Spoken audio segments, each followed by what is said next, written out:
sa lahat, maaaring panoorin muna ang videong ginawa ng Pangkatalpas patungkol sa supply upang mas lalong maunawaan ang tatalakayin naming mga salik na nakakaapekto sa supply. Ang mga salik na nakakaapekto sa supply, hindi lamang presyo ang nakapagpabago sa supply, may iba't ibang salik ang nakakaapekto sa supply na maaaring magbunga ng pagtaas at pagbaba ng supply kahit hindi nagbabago ang presyo. Ang ating unang tatalakayin ngayong salik na nakakaapekto sa supply ay ang teknolohiya. Ito ay tumutukoy sa paggamit ng makabagong kaalaman at kagamitan sa paglikha ng mga produkto. Nagiging mabilis ang paglikha ng mga produkto sanhi ng mga makabagong makinarya at pamamaraan. Dumarami ang mga nalilikhang produkto para sigurado na magkaroon ng supply. Ito ay kailangan ng mga producer upang mapabuti nila ang ipoproduce ng mga produkto.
Simulan ka lang. Ay, teka, may nag-chat. Ano ba yan? Crush na naman?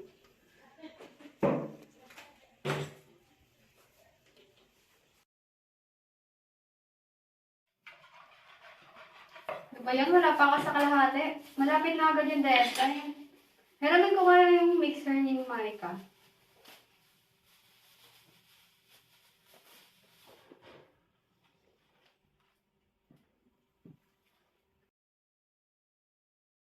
Tao po. Wait lang. Kuya, Ami, hindi na naman sa akin mixer. Isoli mo na lang sa akin. Salamat malaking tulong ko sa pagbe-bake ko. O sige, mauna na ako. Salamat. Thank you.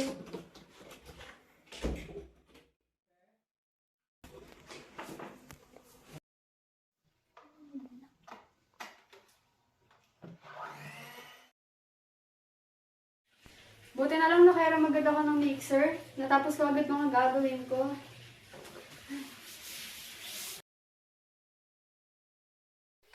Ngayon naman ay dumako tayo sa pangalawang salik na nakakaapekto sa supply. Ito ay ang dami ng nagtitinda. Ang dami ng tindera ng isang produkto ay dahilan ng pagdami ng supply ng nasabing produkto. Nak, Yoli, pwede ka ba maupo sa bumili ng orange? Sige po, inay. Tapos naman na po ako sa aking takdang alin. Sige anak, pumunta ka ng palengke at yung pera. Sige po. Sige anak, salamat ha. Ako na maliligpit yan. Sige anak. Suki oranges, mga suki bagong dating mula sa Baguio. Kuya, magkano po sa orange nyo? 25, Neng. Ay, pwede po bang 20 na lang? Hindi kayang babaan yan, Neng. Yung transportation, tapos yung mga panatitinda dito. Wala na akong tubo dyan, magbinabaan ko pa yan. Ay, sige po, sa iba na lang. O, sige, Neng. Ate, kuya, bili na kayo orange bago dating to. Sariwa at masarap pa. Manong, magkano po sa orange nyo? 27, Neng. 3 peraso nga po. Ganun, 60 po. Ito po, oh. Matanong ko lang po, Manong, ba't madami po ang nagtitinda nito? Marami talaga magtitinda ngayong buwan ng orange kasi maraming supply ang dinala dito. Okay po. Salamat po. Salamat, Neng. Balik ka, ah. Apo.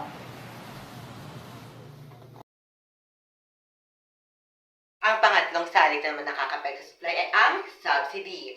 Ang subsidy ay tulong na pinagkakaloob ng pamahalaan natin sa mga maliliit na negosyante. Sa pamamagitan nito ay makakabili ang mga maliliit na negosyante ng mga kagamitan na makakatulong sa kanilang negosyo. Ay nako, ang tagal na natin sa ating negosyo pero hindi na pa rin natin kita. Kaya nga sana naman lang kahit paano ay mapagkukunan pa rin tayo ng sapat na kita para sa ating negosyo. Sige, mauna na ako sa'yo. Sige, bye-bye!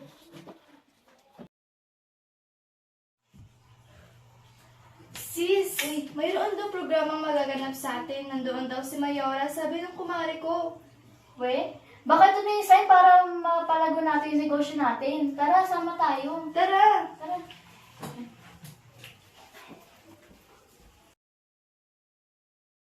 Magandang araw sa lahat at tayo narito ngayon upang ating masaksihan ang magandang programa ni Mayora ng pagbibigay ng tulong pinansyal para sa ating mga maliliit na negosyante. Upang panimula, ating tawagin ang ating pinakamamahal na Mayora Luisa de la Cruz.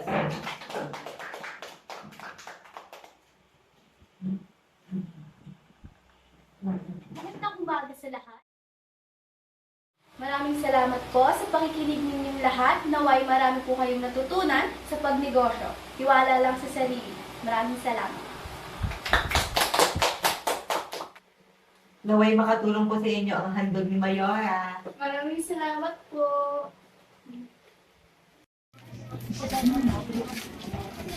Sabi ko na nga ba, maririnig ng Diyos ang tingin natin. Maraming salamat talaga kay Mayora. At sinawa niya itong programa ko to. Tiwala lang, kaya natin to. Tiwala lang.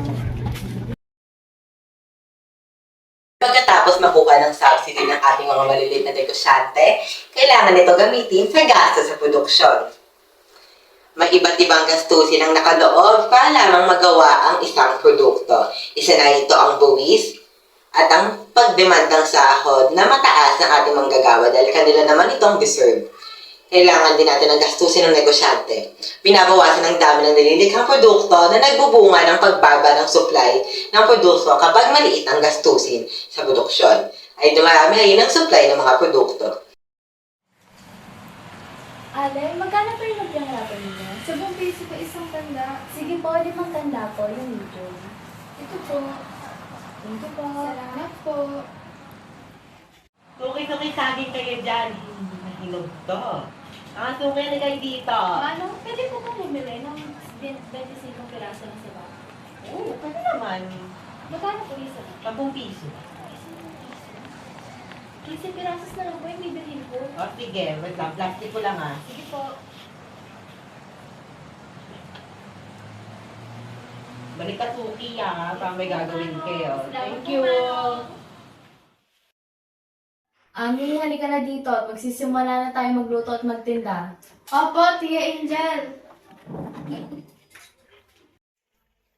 Neng, dali mo na dito yung mga turon. Opo. Dali na kayo dito.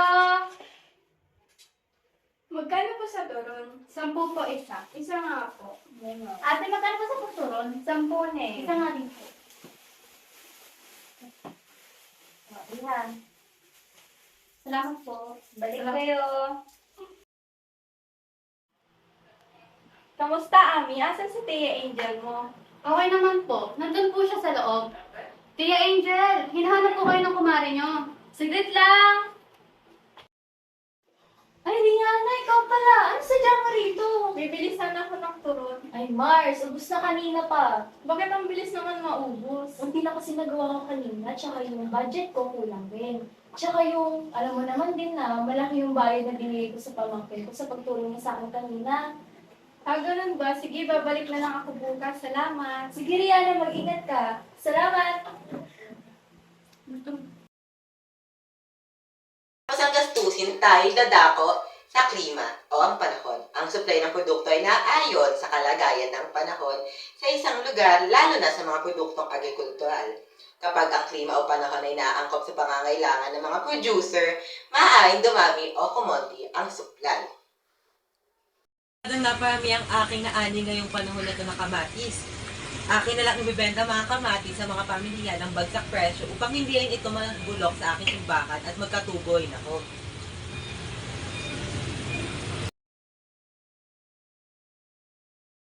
Suki, Suki! Bili na kayo, Suki! Kuya, magkano po yung isang kamatis? 5 piso isa na yun. Sige po kuya, dalawa. Ito. Thank you po. Salamat, Neng. Ngayon naman ay dumako tayo sa ika-anim na salik na nakaka-apekto ng supply. Ito ay ang presyo ng ibang produkto. Kapag ang presyo ng produkto ay tumaas, ang mga supplier ay nagaganyak na magbili ng mga nasasabing produkto, masasabi na ang pagtaas ng presyo ng ibang produkto ay nakapagparami ng supply sa kakomplementaryo na produkto. Magandang araw po. Ano may tutulong ko sa Magkano inyo? po sa presyo ng bigas? Ay, iha, 50 pesos na kada kilo. Grabe, ang mahal. Parang dati 45 per kilo lang yan ah. Yun nga, iha, dahil din sa inflation, tsaka iba pang kadahilanan kung bakit tumaas ang presyo ng bigas. Sana bumaba na. Ang hirap ng buhay ngayon eh. Intindihan mo yung saloobin. Pares din tayo sa mga nararanasan ngayon. So, iha.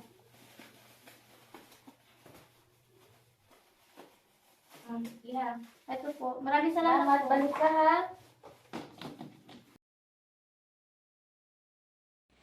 Ngayon naman ay dumako tayo sa pinakahuling salik na nakaka-apekto ng supply. Ito ay ang ekspektasyon dahil sa inaasahan na pagtaas ng presyo sa darating na araw, bunga ng mga pangyayari sa kapaligiran tulad ng kaguluhang pampolitika, tigmaan ng mga bansa at pagkakaroon ng kalamidad. Ang mga producer ay nagbabawas ng supply ng produkto na nagiging dahilan ng pagbaba ng supply. Isinasagawa ng mga producer ang hoarding. Ito ay yung pagtatago ng mga produkto upang hintayin ang pagtaas ng presyo. Sa sandali ang tumataas ng presyo ay sasagana ang supply ng mga produkto. Para sa ulat ng panahon, asahan muli ang mga pagulan sa malaking bahagi ng bansa ngayong Huwebes dahil sa hanging habagat. Ayon sa pag-asa, sinabi ng pag-asa na makakaranas ng mahina hanggang katamtaman na pagulan gayon din ng thunderstorms sa Luzon, kasama ang Metro Manila, Visayas at Hilaga, Mindanao. At tinataya ang agwat ng temperatura ay mula 22 hanggang 32 antas ng sentigrado. Ako po ang inyong tagapaghatid ng balita sa panahon, Micah Hugo, ingat po sa lahat. Naku, magtataas na naman ang presyo ng mga bigas pagkatapos ng bagyo. Oo nga, mag-hoard na naman ang mga supplier. Kaya dapat ngayon pa lang ay mamili na tayo. At ito ang mga salik na nakaka-apekto sa supply. Nawa ay may natutunan kayo pa sa aling ito. Muli, ako si Sebastian Kurt Ortega. At ako naman si Paulette Mercedes de la Cruz. Hanggang sa susunod na talakayan, maraming salamat po.